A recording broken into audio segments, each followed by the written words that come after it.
Keep running to the wild.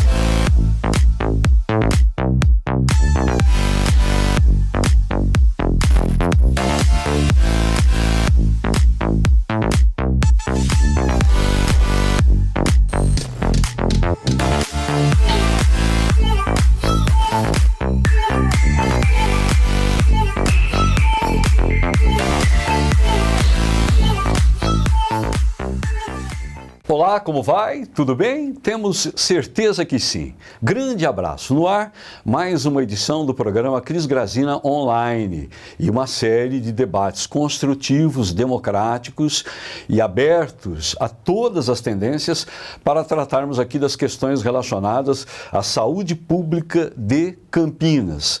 E você da região vai dizer por que a saúde pública de Campinas? Porque o que acontece em Campinas repercute em toda a região, em todo o estado, em todo o país. Porque além de tratar pacientes de toda a região, de todo o estado, Campinas ainda recebe pessoas doentes do Brasil inteiro e até de alguns países da América do Sul e da África. Então imagine a importância que a saúde pública de Campinas tem. E antes de começar, ou já ao início do programa, eu quero fazer aqui um tributo, né, de respeito, de carinho, de homenagem a todos os servidores da saúde pública de Campinas. Vocês são heróis de carne e osso, porque com pouco fazem muito, com nada fazem bastante, né? Quando falta equipamento, quando falta estímulo, quando falta salário, quando falta respeito a vocês, tudo isso é superado pela garra, pela gana, pela competência de cada um dos senhores que fazem com que a saúde de Campinas, ainda que tenha problemas, seja uma das melhores do país e do planeta.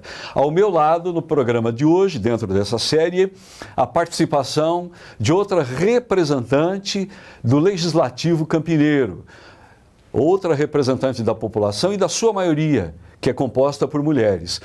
Trata-se da vereadora Mariana Conte, pelo PSOL, que faz um mandato de muito trabalho, de muita ação, de muita denúncia, de muita atividade em prol do seu eleitorado e, de forma geral, em prol da população de Campinas. Mariana, como vai? Tudo bem? Olá, tudo bem? É um prazer falar com vocês e poder contribuir com essa série tão importante que é o debate sobre a saúde pública. Aqui nós não estamos preocupados com rótulo, nem com a formalidade, nem com a solenidade. Nós estamos preocupados aqui, como você própria dizia ainda há pouco, com o conteúdo. Sim. E o que mais interessa para nós hoje é tratar desse conteúdo, desse contencioso dramático que é a saúde pública de Campinas. Inicialmente, sem lhe perguntar nada, mas abre-se o espaço aqui para que a senhora faça um apanhado da visão que tem desse problema de difícil solução, mas de grande emergência e necessidade na realidade atual da nossa comunidade. Olha, a saúde pública em Campinas vive um caos. A gente está vivendo aí um processo dramático, de centros de saúde completamente precarizados, de falta de servidores públicos, como você bem mencionou, servidores públicos que são essenciais, que fazem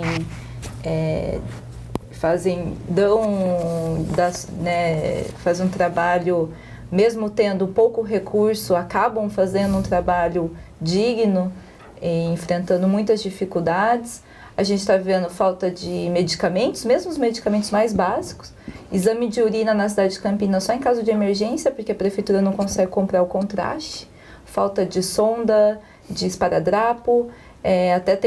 Eu sou membro da comissão da pessoa com deficiência na Câmara Municipal e a gente tem recebido muitas denúncias de pessoas com deficiência que pegaram infecção porque tiveram que reutilizar a própria sonda, ou seja, tiveram que lavar a sonda e reutilizar por falta de sonda. Isso é impensável, hein? É impensável. Então a gente está falando... Em pleno século XXI, a gente tá falando... com tantas situações graves, né, relacionadas a essa questão, você reutilizar material, olha, isso beira a irresponsabilidade. A gente está falando do básico, está faltando o básico, é uma situação Eu caótica. acho que na África, né, de países com dificuldade, em guerra, não se utiliza esse método.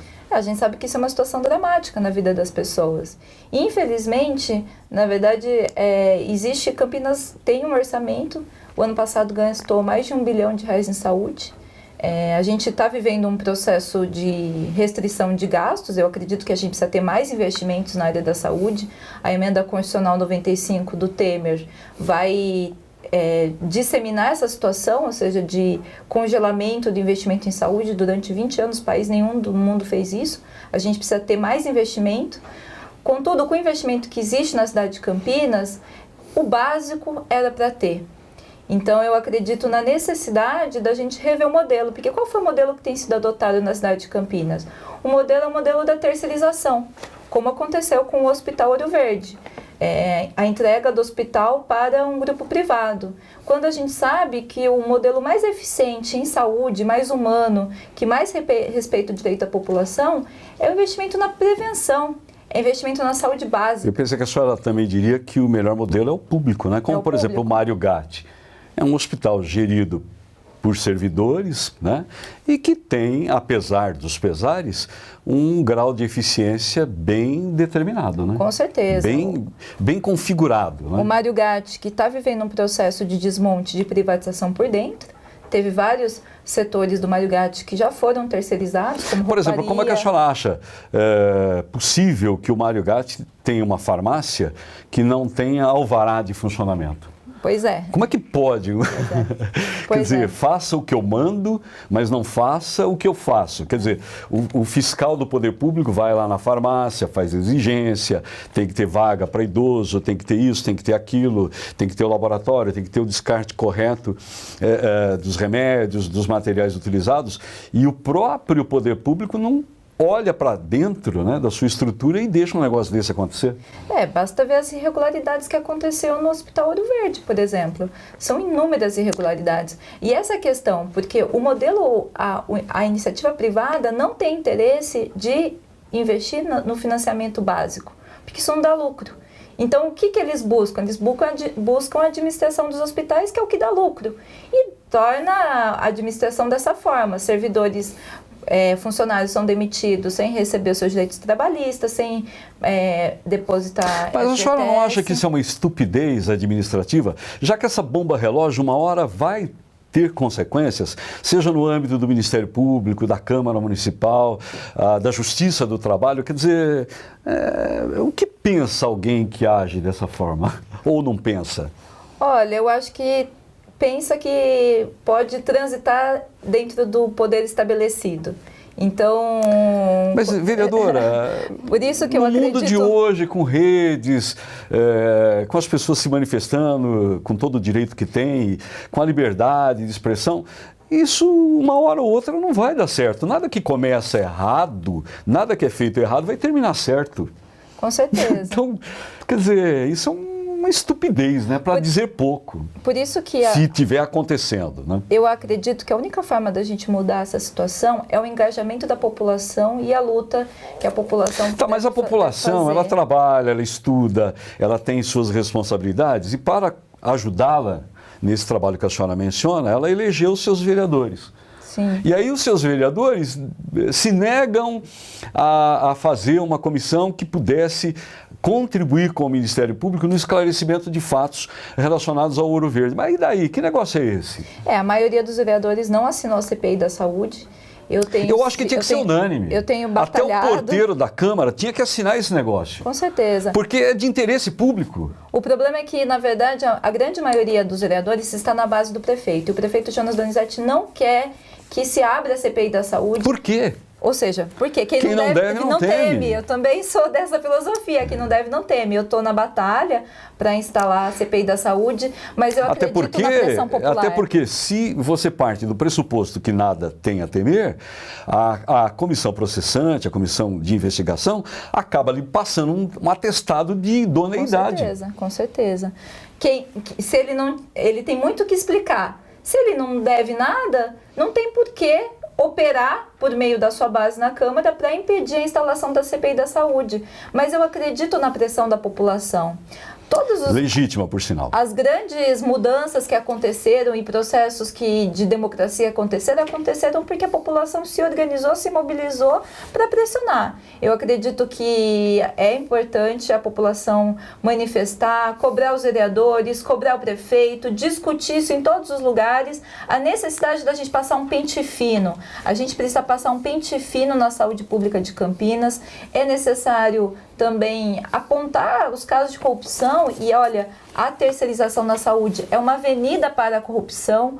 O Hospital Ouro Verde mostrou isso, porque essas empresas que são Quer empresas dizer, essas de fachada, empresas receberam dinheiro ao ponto de alguém ter bastante dinheiro em casa, de comprar carros de luxo, e isso não foi suficiente para dar um atendimento digno a quem procurou esse hospital. O vereador que a antecedeu num programa anterior, o Pedro Tourinho, disse que durante um determinado período lá, foi servido ovo o tempo todo para as pessoas. Sim. Quer dizer, é algo que beira a uma coisa assim de você não acreditar. é a lógica do lucro. A lógica do lucro é essa. Quanto mais barato for um serviço, quem está prestando esse serviço mais vai lucrar. E na medida que a prefeitura fecha os olhos e a prefeitura é leniente, ou seja, é conivente com esse mau atendimento, essas empresas ficam tranquilas para fazer o que elas quiserem. Aliás, a Vitale Saúde é uma empresa que, como essa... Essa empresa Vitale, para quem está chegando agora, foi a responsável pela gerência, pela administração do sistema lá no Hospital Ouro Verde. Aliás, a Câmara adequou, eu não era vereadora ainda, em 2015, o projeto de lei que foi aprovado foi um projeto de lei que foi adequado para que a Vitale Saúde pudesse participar do pleito. Ou seja, a gente vê que muitas vezes também as leis acabam sendo direcionadas para atender determinadas... A senhora tem como justificar essa afirmação? Isso está no relatório que o Ministério Público fez, perfeito. Na investigação que o Ministério Público fez. Então está consignado já Sim. no documento, na documentação. Isso foi denunciado durante o processo de aprovação da lei. Isso já é motivo mais que suficiente para que medidas sejam tomadas. Com certeza, isso é ilegal. Você beneficiar... Então, voltando à origem do problema, o ponto de partida seria esse suposto, né? Não estou afirmando, esse suposto favorecimento. Esse favorecimento, exatamente.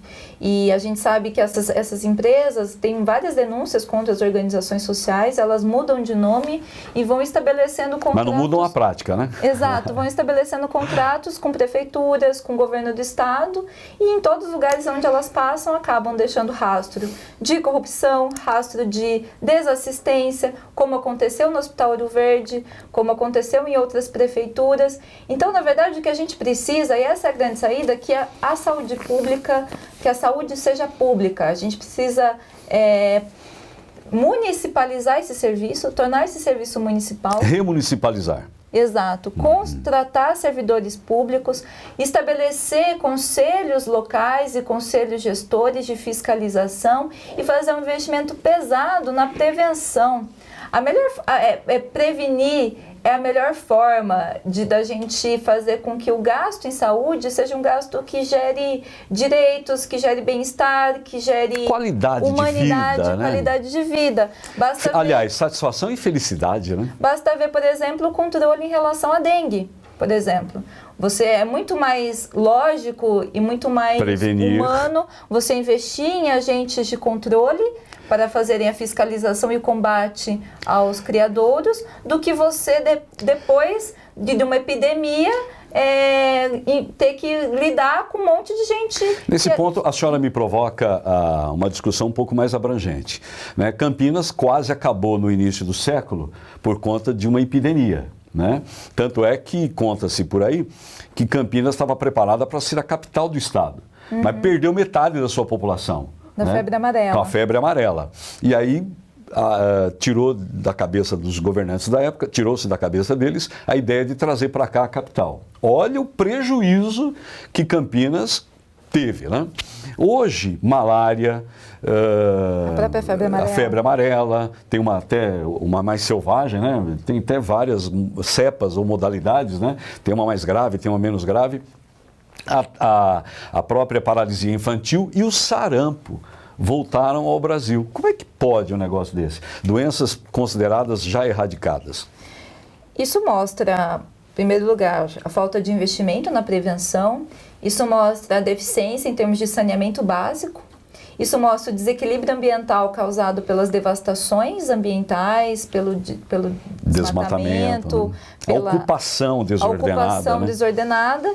Então, isso tudo mostra que o Brasil tem caminhado, muito embora com uma vestimenta de modernização, o Brasil tem visto... Tem andado para trás. Tem andado para trás, exatamente. Tem resgatado e tem visto surgir doenças que a gente considerava do século passado. Extintas, doenças extintas, né? exatamente. Tem que ressuscitar o Oswaldo Cruz, né? Tem que fazer o Fumacê, algo... Aliás, tem que fazer investimento. O SUS é o único programa que é capaz de combater esse tipo de epidemia. E essa condição do SUS, de universalização da saúde, é bem vista no mundo inteiro, né? Nos países modernos, todos elogiam a criação e a existência do SUS no Brasil. E por que ele é tão combatido aqui dentro e vítima desses assaltos, né, cotidianos à sua estrutura?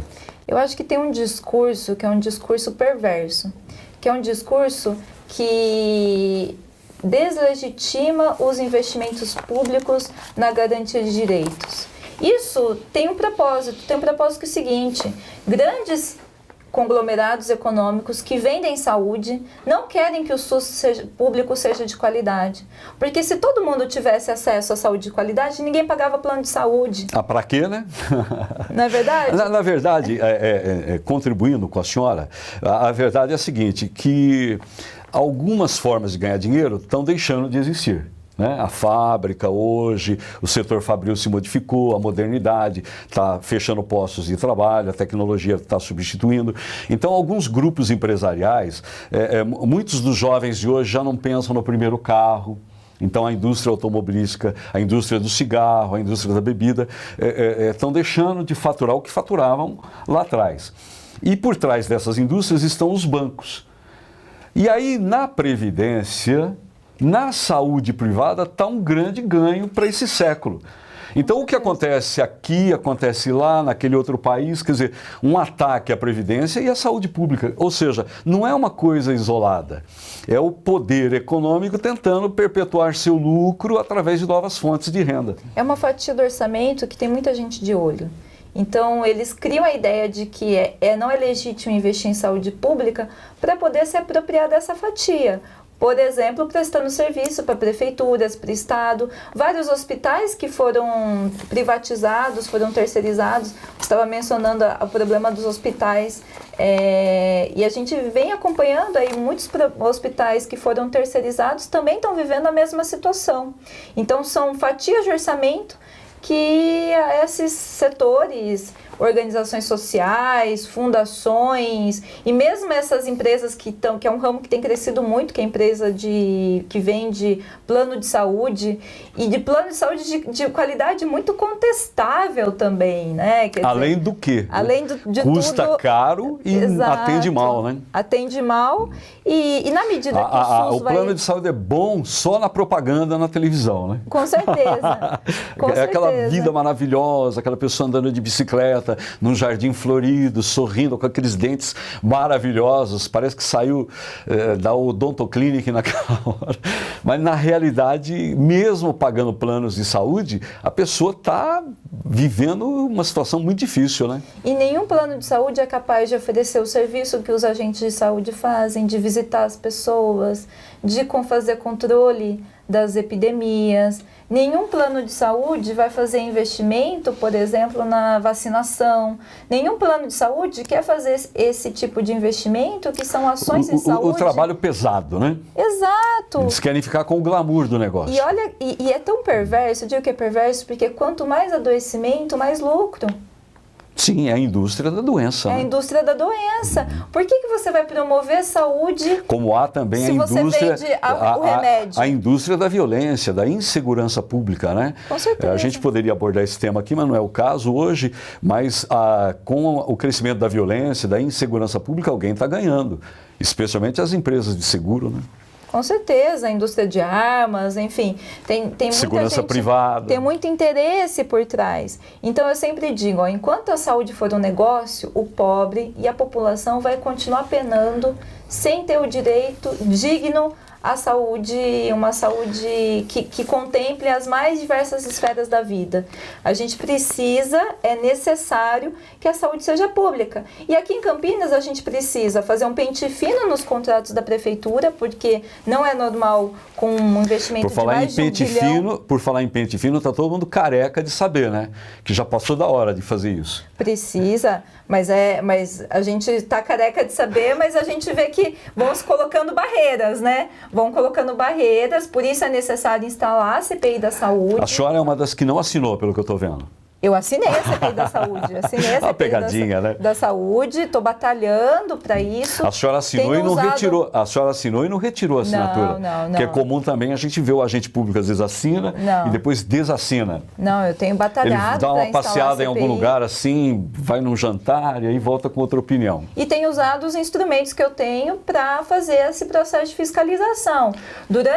Foi aprovado recentemente a criação da Rede Mário Gatti, que foi um projeto de lei que tramitou na Câmara. Eu questionei esse projeto, porque eu acredito que esse projeto aprofunda a terceirização, ou seja, pega uma experiência que deu errado e generaliza essa experiência, amplia essa experiência, ao invés de aprender com os erros. E durante as audiências públicas... Mas não seria o caso de essa rede Mário Gatti incorporar as vantagens e os progressos do Mário Gatti em si, há pouco mencionados aqui por nós como referência? Mas a Rede Mário Gatti, ela não prevê ampliação do corpo de funcionários. Então, Como é que você amplia a abrangência de um serviço? Quer dizer, daqui a pouco o Mário Gatti, que ainda está se segurando no galho, vai se converter num ouro verde. Na verdade, eles querem usar os funcionários do Mário Gatti para cobrir o ouro verde e o Mário Gatti. E, inclusive, Então esse pessoal vai dormir quando? Não, e Já trabalham é um absurdo. Pô, no projeto diz que você pode completar a jornada. Então imagina um trabalhador do Mário Gatti que tem metade da sua jornada numa atividade no Mário Gatti, difícil, complexa, né? com uma cultura, conhecendo os Escravagista. profissionais, conhecendo os profissionais, e de repente ele é mandado para um outro hospital que tem uma outra forma de funcionamento, Uma outra gestão. tem uma outra gestão que já tem problemas seríssimos.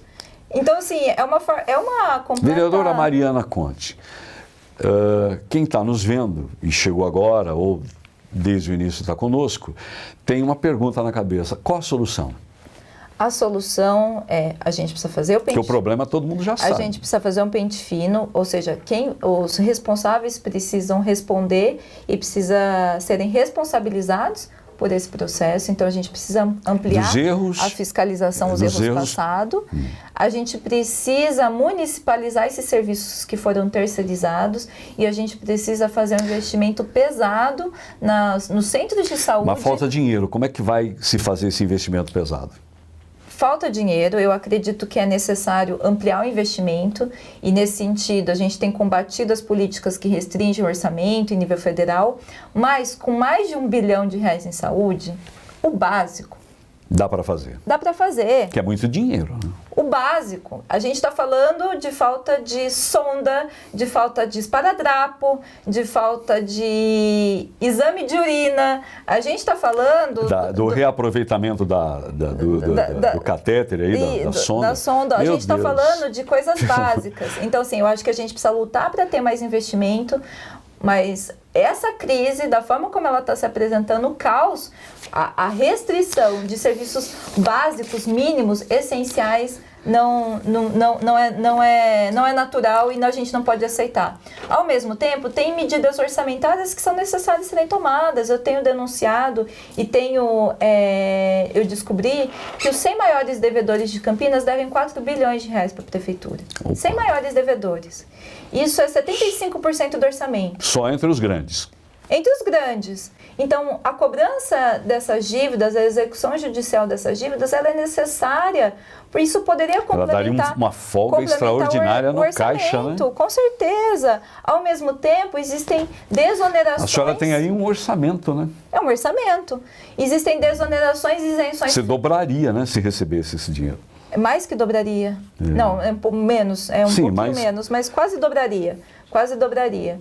E, ao mesmo tempo, a Câmara tem aprovado projetos de lei vindo do Executivo que dão isenções fiscais para grandes setores. Então, a população sentiu... Nós estamos aqui na política, primeiro os que menos precisam. Exato, mas é o andar de baixo custear os privilégios do andar de cima. É a base da pirâmide acontecido. Sustentando, né? A população sentiu o aumento de IPTU, inclusive o aumento de IPTU que eu votei contra, que foi uma votação escandalosa, Vereadora, chamado na quarta-feira à noite para quinta-feira de manhã, uma votação escandalosa, mas e pouco tempo depois, a mesma Câmara aprovou 10 anos de isenção de IPTU para empresas de painéis fotovoltaicos. E eu denunciei que a empresa... Não, eu acho que nesse caso, quando você trata da inovação, né, da atração de novas tecnologias, é válido. Né? Mas o problema é que esse projeto de lei foi direcionado, eu não sei, que foi direcionado para a BYD. Esse é o problema. Então, é um negócio da China. Exato, exatamente. Falei, isso precisa ser verificado, porque você faz um projeto de lei... Esse painel, a gente poderia dizer que a chapa está quente aí. Exato. Você pode investir em tecnologia, isso é completamente válido. Não, é importante. O problema é a construção de monopólios. A Campinas, de sempre, tem uma tradição na inovação, né? Haja vista muitas coisas, muitas inovações lá no tempo do Império começaram aqui. Né? Então eu acho que essa vocação deve se perpetuar, deve continuar nos tempos atuais. Agora, com todo zelo, com todo cuidado. Né? O problema é a formação de monopólio. A gente tem uma universidade pública, a Unicamp, uma das melhores universidades... Melhor da América Latina, segundo o ranking. Uma das melhores universidades do mundo. Você tem muitas pesquisas, você tem... profissionais extremamente qualificados e que é possível fazer investimento nessas pesquisas que tragam inovação, que tragam conhecimento. O problema é a formação de monopólio e o problema é que a cidade toda aumenta... Na verdade, vereadora, você não pode cobrir um santo e descobrir outro. Né? Pois é. Cobrir a cabeça e descobrir os pés. Então, é preciso conciliar, achar uma faixa intermediária, né? Nem tanto a esse, nem tanto aquele, né? Você não pode deixar a saúde pública desassistida para beneficiar a empresa A ou B. Isso é verdade. Eu acredito Primeiro, nisso. aquilo que é essencial à existência da própria cidade, que é a saúde da sua população. Eu acredito que existem opções orçamentárias equivocadas. Campinas tem, por meio do governo municipal e com o aval da Câmara... A senhora já tentou falar isso direto ao prefeito? Porque, às vezes, na política se constroem muros de separação.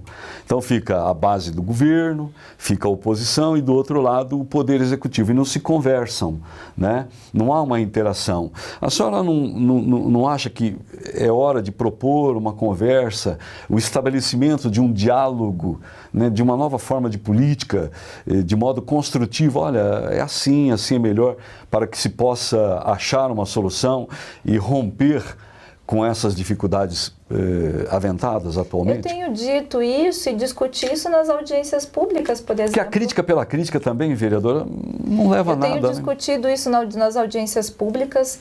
A gente tem a tramitação da Lei de Diretrizes Orçamentárias e da lei orçamentária.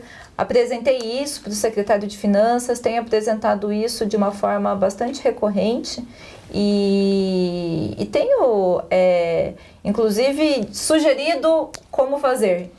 Por exemplo, preencher as vagas dos procuradores do município que possam fazer a execução judicial das dívidas. Isso é uma coisa que a gente tem feito. Aliás, é uma medida, inclusive, incentivada pelo próprio Judiciário Paulista, né? Que é o recebimento das dívidas, seja de uma forma ou de outra, ou de melhor maneira se for pela via administrativa, né? através de um programa especial, porque senão o judiciário também fica entulhado de ações de cobrança que se perpetuam ali, né, enchendo as prateleiras dos fóruns sem solução. Então tem que haver criatividade e vontade política para recuperar esse dinheiro que é público, né? E que não pode ficar aí dezenas de anos mofando nas prateleiras de uma secretaria, né? O problema é que as medidas que a prefeitura fez, elas vão no sentido inverso. A prefeitura apresentou um refis. O refis que foi apresentado e foi aprovado na Câmara, e eu questionei isso durante a tramitação desse projeto, foi o seguinte: dívidas acima de R$1 milhão parcelava em mais de 100 vezes com juros compensatórios de 6% ao ano. Eu questionei, falei, com juros compensatórios de 6% ao ano, isso é abaixo da taxa Selic. Então, ao invés de você pagar suas dívidas, você investe em títulos do Tesouro Nacional, você ganha dinheiro com rendimentos e espera o próximo refis. Isso é uma forma de incentivar a inadimplência. A gente não pode... Estimular o calote. Estimular o calote. E é um refis... E enquanto o pobre paga em dia, porque ele quer manter a palavra dele, o nome, né? Exato, porque se ele não pagar, ele vai receber ali a cobrança, né, do IPTU. Do carnezinho, do né? carnezinho de IPTU. Então, eu é injusto, né, que se faça assim. Até porque... Eu acho que é um equívoco. É um equívoco, os maiores devedores têm maior equivocada. responsabilidade em saldar seus débitos para ajudar aqueles que menos podem. Com certeza. Essa é a natureza das coisas, né? Mas é o que a gente tem visto, né? A crise é para o andar de baixo, né? A crise é para o andar de baixo. Subsolo, a senhora quer dizer? Para o andar de cima, a gente vai ter facilidade, a senhora, né? quando fala andar de baixo, ainda dá um certo conforto para quem está ali, né? Não, mas é para o subsolo. Eu acho que isso atinge não apenas atinge uma camada média, isso prejudica uma camada média, prejudica quem está... A todos, né? Porque se isso aqui não for de todos, não será de ninguém. Porque o que é ruim hoje para o pobre, amanhã será para o rico, porque ele não vive numa bolha isolada, né? Com certeza. Então, enfim, era melhor que houvesse justiça social e um equilíbrio entre os que têm e os que não têm, para que todos vivam bem. Quando tem uma epidemia, a epidemia não, lógico, atinge... É porque o pobre doente não vai trabalhar, vai faltar no serviço. Então ele atinge a atividade daquele que pode. Muita gente pegou dengue, independentemente da renda e da classe social, né? O mosquitinho pelo menos é democrático, né? Exato. É lógico que o pobre sente mais por falta de acesso. Eu vou interromper a senhora para um pequeno intervalo e para um esclarecimento. Esse espaço aqui está aberto a todas as matizes do pensamento político e administrativo da nossa região. Nesse momento, nós estamos desenvolvendo uma série de conversas, de debates, sem confronto, né, sem nenhuma intenção de pôr aqui as pessoas para confrontarem uma com as outras, não. Para que cada uma exponha de maneira livre, de forma tranquila, as suas ideias a respeito do problema da saúde pública de Campinas. Nesse sentido, como o Legislativo está no centro dessa discussão, nós encaminhamos, eu vou repetir uma vez mais, um convite oficial ao presidente da Câmara, Rafael Fernando Zimbaldi, para que estivesse aqui. E ele declinou desse convite, dizendo que, como ele é pré-candidato à eleição de outubro, não poderia estar aqui. É uma questão discutível, porém, como a legislação muda a cada momento, a gente respeita o entendimento que o presidente tem e, junto à assessoria dele, nós conseguimos também a marcação, o agendamento de alguns vereadores situacionistas que aqui estarão, não sendo candidatos, virão aqui para também abordarem a questão do ponto de vista deles, né, daqueles que se negam, daqueles que ainda não concordaram em assinar a abertura dessa comissão. Esse é o programa Cris Grazina Online, que vai para um pequeno intervalo e hoje recebendo aqui a presença muito importante da única representante das mulheres na Câmara de Campinas, né? E as mulheres são maioria na população brasileira, lamentável que isso ainda aconteça, Mariana Conte. A gente já volta.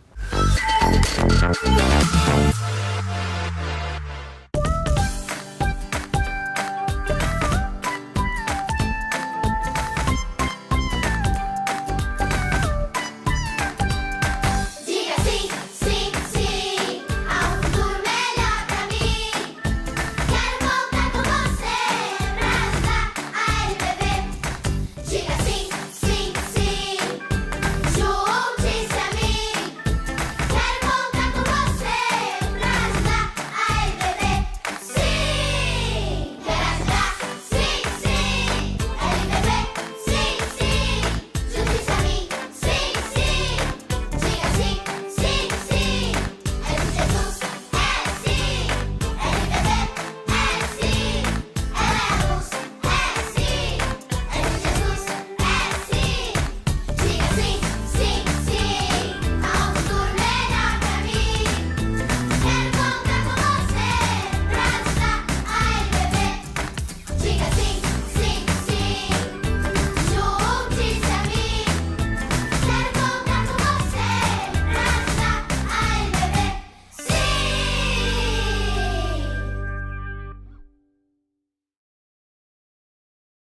Já estamos de volta com o programa Cris Grazina Online. O Cris não está presente, está em viagem, em atividades externas, e nós estamos aqui o substituindo, tentando ao máximo, compensar a ausência do apresentador titular dessa programação aqui no canal 8 de Campinas e toda a região metropolitana de Campinas também, através da Vivo, para os seus assinantes.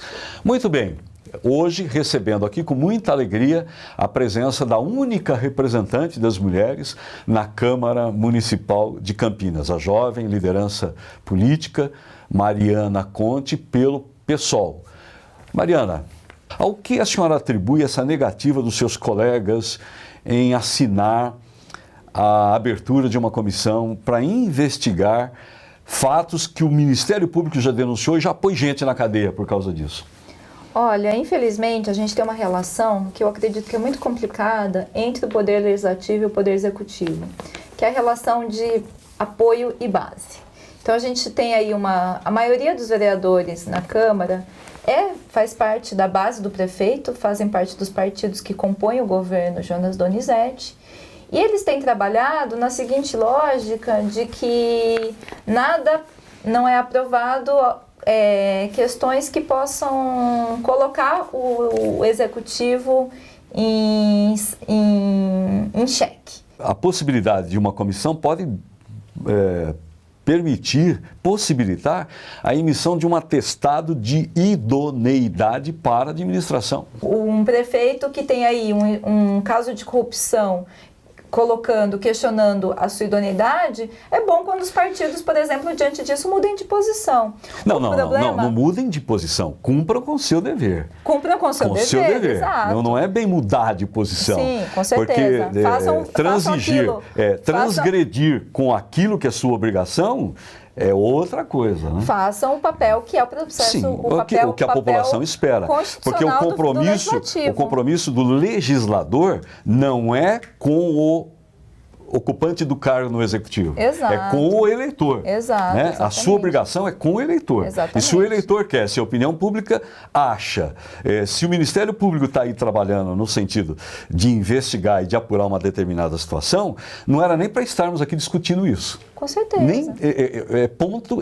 Ponto pacífico. Com certeza. Não tínhamos que estar aqui, porque pode defender o prefeito, pode, mas dentro dessa realidade, cumprindo sua obrigação. Com certeza. Podiam ter uma posição em defesa do governo, em defesa... Você pode achar que o governo é o melhor governo... Mas deixa as coisas andarem. Não dá para o legislativo virar um cartório do executivo, carimbar tudo que o executivo faz. Uma tropa de choque, né? Exato, blindar o executivo. Isso é inadmissível. O prefeito Jonas Donizete tem muito a explicar. Tem muito a explicar, por exemplo, os mais de 1.500 cargos comissionados que o próprio Ministério Público está investigando. Não, mas o Ministério Público já mandou que as pessoas sejam exoneradas, não foram? Em algumas empresas. Tem 8 processos de investigação. Recentemente houve decisão em uma parte das empresas públicas, mas existem outras empresas públicas que ainda continuam esse processo. Existe uma decisão judicial para demissão desses cargos, mas o prefeito está recorrendo, os cargos continuam. Então não foi atendida ainda essa determinação. Não foi atendida. Vereadora, eu brinquei agora há pouco com um ruído externo que aconteceu, dizendo, olha, talvez seja o circo, né? Aquele aviãozinho que todo mundo gosta, né? Ou não gosta. E aí eu me lembrei que no passado uma coisa aconteceu e um circo veio aí e acusou um outro dirigente de ter aceito dinheiro ou pedido algo na ordem de 60 mil reais. E a Câmara foi para cima, jantou o tal do gestor público que depois acho que acabou inocentado, eu não sei. E essa atitude que a Câmara tomou acabou até com a sua cassação. Agora, hoje nós temos 1.200.000 na casa de um servidor, temos as Ferraris, nós temos uma série de denúncias e a Câmara usa 2 pesos e 2 medidas. O que é que está acontecendo? O Jonas é mais bonito que o seu antecessor? Pois é, isso que a Câmara tem que explicar. A Câmara, os vereadores que são da base do prefeito têm que explicar, mas, sobretudo, o prefeito Jonas Donizete tem que explicar Por que que o servidor público Anésio Cora Júnior, que foi pego, que inclusive foi um dos presos, ele era representante do executivo em várias comissões. Ele representava o prefeito no Conselho de Saúde, na comissão, que era a comissão que fiscalizava os contratos. Para a gente não ficar aqui ciscando para trás, a senhora acha que isso vai dar algum resultado? Por exemplo, há notícia por aí de que tem uma delação premiada acontecendo nesse momento de uma dessas pessoas implicadas. A senhora acha que poderá acontecer alguma novidade, alguma evolução na apuração disso, ou serviremos uma grande pizza ao final desse processo? Eu tenho convicção que sim. Sim, a pizza ou a evolução? Sim, a evolução do processo de investigação. Com a denúncia, com a responsabilização, a apuração dos culpados. E porque isso tudo tem um reflexo imediato na vida da população. Tá, e por que determinados setores da vida local não estão se preocupando em fazer a sua parte? Quer dizer, a gente vê esse trabalho de vocês, difícil, mas pouca gente está se envolvendo, quer dizer, não está havendo uma mobilização de quem deveria, e eu estou tendo cuidado de não mencionar, né, embora tenha na cabeça aqui algumas situações, por que as pessoas estão assim, deixa para lá? Houveram várias mobilizações. Agora, mas todas de iniciativa da população, não dos meios que a representam. Olha, aí quem tem que explicar é quem tá imobilizado, né?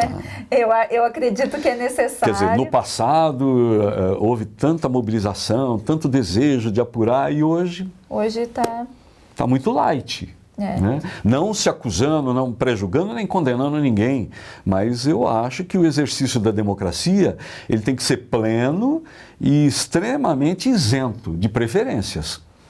Eu acredito que a população, eu tenho feito um trabalho de chamar a população para se mobilizar, tenho feito disseminando informação, por isso é tão importante, por exemplo, um programa como esse.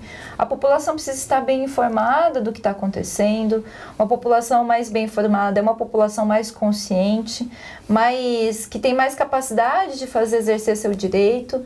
Então, eu acredito que com base na pressão popular e com base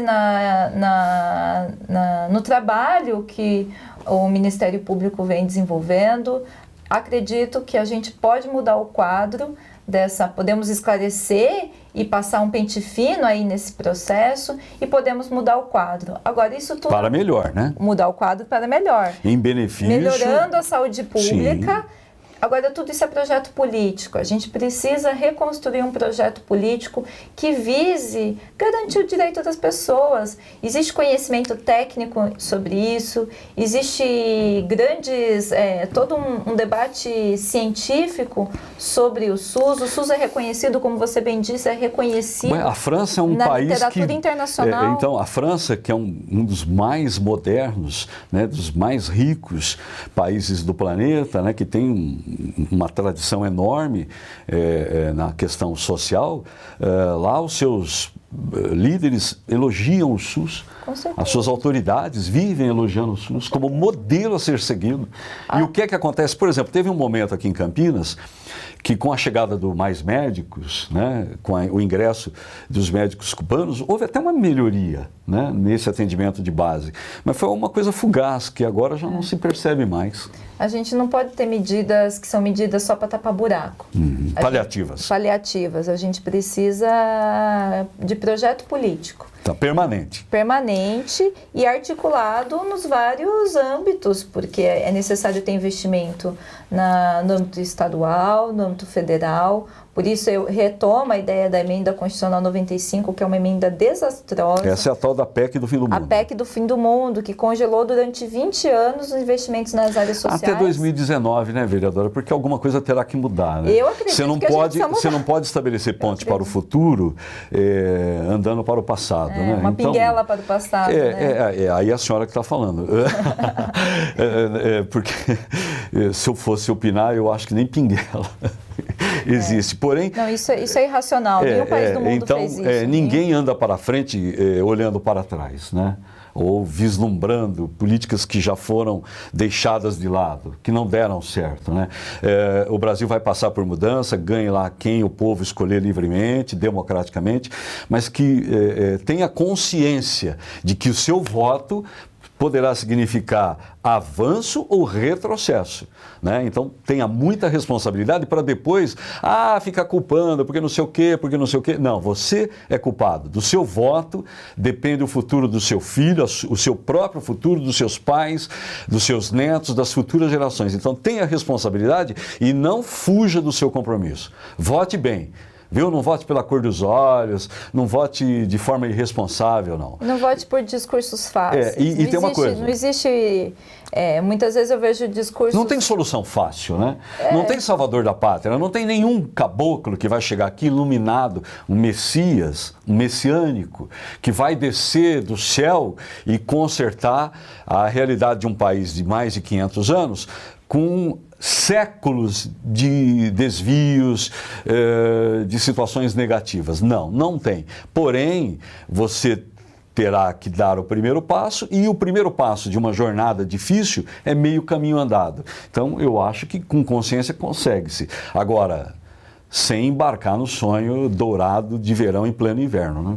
Com certeza, com certeza. Nós teremos, por conta do que eu estou falando, alguns debates aqui com candidatos a governador. Já tivemos aqui alguns candidatos, pré-candidatos a presidente, como o Guilherme Boulos, tivemos aqui a Manuela Dávila e também o Álvaro Dias e também o Aldo Rebelo. Teremos outros, estamos a depender de suas agendas, da possibilidade de que aqui estejam. E também para governador, nos próximos tempos, tudo segundo a legislação vigente, para que tudo aconteça de forma a construir e formar a opinião pública da melhor maneira possível, sem a nossa interferência. Você é quem vai decidir, né? Cada um aqui tem apenas e tão somente o seu voto. Nem a pessoa que está do seu lado tem a obrigação de votar ou de pensar como você mesmo pensa, né? E a gente não sabe, na solidão da urna, nem aquela pessoa que está perto de você sabe se ela votou mesmo naquele candidato, naquela determinada pessoa. Então, nós temos que ter essa consciência para melhorar o Brasil. E para melhorar o Brasil, precisa mudar a cidade. E Campinas está diante de um problema que a proximidade da eleição favorece a discussão, favorece a tomada de posição. E agora você vai saber quem é quem. Porque tem muita gente que não está disputando a eleição, mas que está ligada a um candidato a deputado, ao senador, ao presidente da República. Veja bem como é que ele está se posicionando. Se ele é a favor da CPI ou se ele é contra. A partir dessa análise, você vai tomar a decisão de votar no candidato que ele está indicando ou não. E tem uma questão que é a questão da posição dos partidos. A posição dos partidos ela é importante. Muitas vezes as pessoas falam, eu não voto no partido, eu voto na pessoa. Mas a posição que o partido assume diante de todas essas questões que nós estamos comentando aqui, ela é fundamental.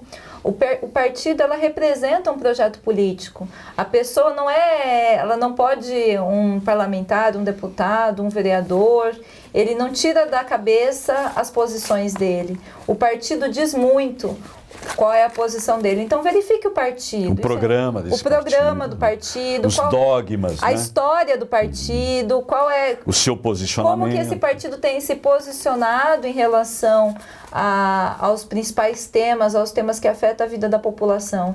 Isso é importante, isso é um processo de educação política. Vereadora, eu quero pedir perdão à senhora, porque eu também fiz muitas interrupções. Aí me lembrei da Manuela Dávila, no Roda Viva, em que ela foi aparteada de forma inescrupulosa por uma bancada machista, enfim, e com outras qualidades e adjetivos que não é o caso de colocar aqui. Eu só fiz essas interrupções porque me apaixonei pelo que a senhora está falando. Então, porque os seus pontos de vista coincidem com aqueles da maioria que nos assiste. E como intérprete daquele que está nos vendo, então eu não resisti. São temas acalorados, palpitantes, né? Que movem, que mexem com a nossa... Então, quero pedir desculpas à senhora se excedi nesse comportamento. Prometo que a senhora vai voltar outras vezes aqui e eu vou segurar um pouco. Sério? Então, vamos à sua a avaliação final, a sua manifestação final e em seguida a sua despedida. Olha, eu agradeço imensamente a possibilidade de conversar com vocês. Eu tenho estado na rua, porque eu acredito que vereador, e eu como uma vereadora que tenho aí uma ligação com a luta popular, eu estou andando pela cidade de Campinas, estou em vários espaços de circulação, conversando com as pessoas, discutindo a CPI da saúde, discutindo a necessidade de que a CPI da saúde seja instalada. Eu acredito na mobilização popular e na pressão popular para que isso ande, para que a gente consiga a instalação da CPI, e acredito na necessidade da CPI para que a gente possa investigar a fundo os contratos que a Prefeitura estabelece na área da saúde. Isso é fundamental para que a gente possa reverter e coibir processos de desvio ou de mau uso do dinheiro público, mas, sobretudo, a gente precisa esclarecer para a população que existe um projeto político que o desmonte da saúde é proposital, que o desmonte da saúde é um projeto político. A terceirização... Nefasto, por sinal, né?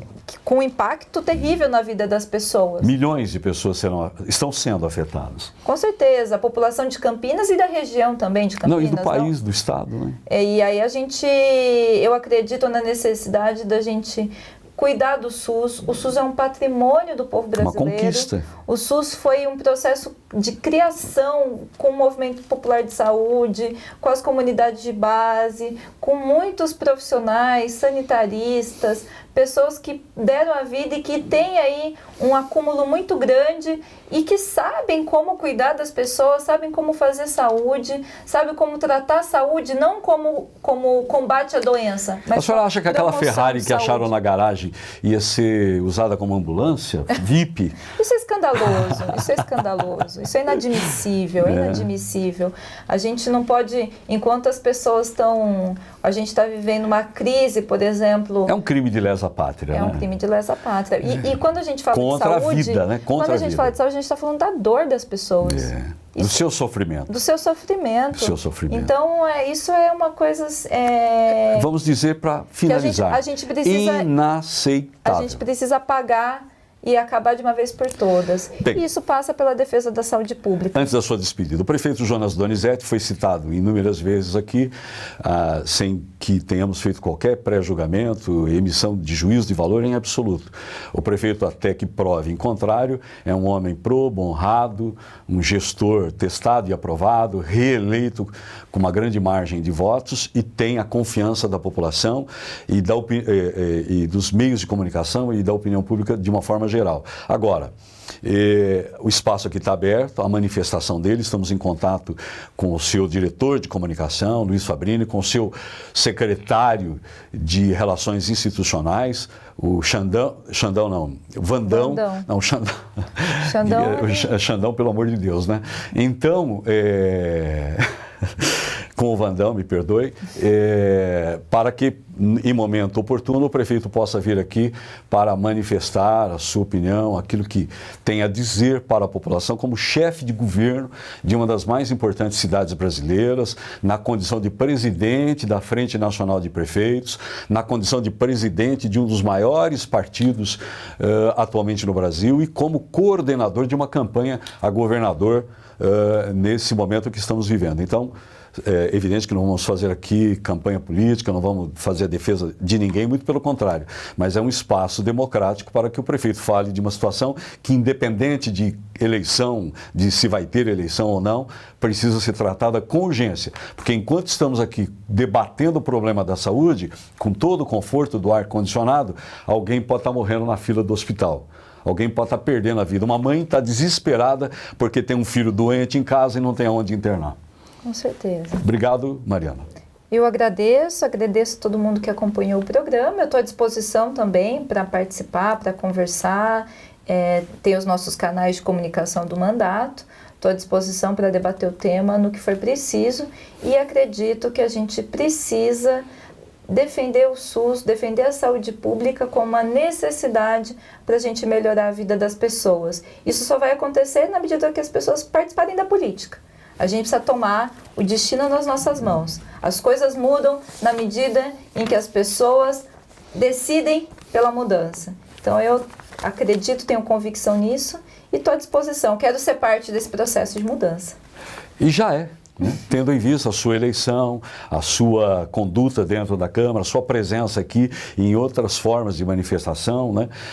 Conduzindo essa necessidade da população com a coragem, destemor que a senhora tem feito, é fato que a senhora já é parte dessa mudança, pode-se não concordar com tudo que a senhora prega, com tudo aquilo que a senhora representa, porém tem que se respeitar a sua conduta ilibada, a sua conduta de coragem e determinação e, acima de tudo, de compromisso com o eleitor que a colocou na Câmara de Vereadores de Campinas. Isso é inegável. Parabéns. Obrigada. Vamos embora. Na próxima teremos uma outra entrevista, uma nova participação. Estamos esperando o pessoal situacionista que agende, né, uma data, um momento qualquer para estar aqui, onde estamos de portas abertas, como são os hospitais de Campinas. O Mário Gatti, pelo menos, é um hospital de portas abertas, que recebe a todos com carinho, mas não pode ser de porta aberta para corrupção e para safadeza. Isso não. Grande abraço, até a próxima.